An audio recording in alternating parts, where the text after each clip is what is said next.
మనకి అన్ని తెలుసు అనుకుంటాం, మనం చేసే ప్రొఫెషన్ కరెక్ట్ అనుకుంటాం. అది కేవలం భౌతికమైన శాస్త్రం మాత్రమే. ఓన్లీ దాన్ని ఫిజికల్ వరల్డ్ అంటారు. భౌతిక శాస్త్రం మాత్రమే. మనకు అన్ని తెలుసు నిజంగా భౌతికంగా, కానీ అది మాత్రమే నిజం అనుకుంటున్నాం. కానీ మన యొక్క అంతర ప్రపంచం ఒకటి ఉంది. అంతర ప్రపంచంలో మనకి మోలిక్యూల్స్, యాటమ్స్ పనిచేస్తూ ఉంటాయి.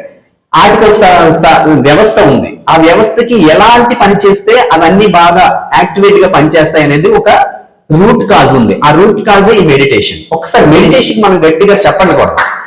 ఈ మెడిటేషన్ అనేది ఎందుకు చేయాలి అంటే, మనలో ఉండే మన సిస్టమ్ అంతా కూడా క్లీన్ చేసుకోవాలి. మన బాడీలో ఉండే సిస్టమ్ అంతా కూడా వెరీ క్లీన్ గా ఉండాలి ఎప్పుడు కూడా. భౌతికంగా మనం శారీరకంగా ఏం చేస్తున్నాం, స్నానం చేసుకుంటాం కదా, నీట్ గా మేకప్ అవుతాం కదా, ఫ్రెష్ అప్ అవుతాం కదా. ఎందుకు? అవుట్పుట్ లో మనం లుక్ గా కనబడాలి. కొంచెం స్ట్రక్ అవుతుంది, మీరు అర్థం చేసుకోండి మాట. మనము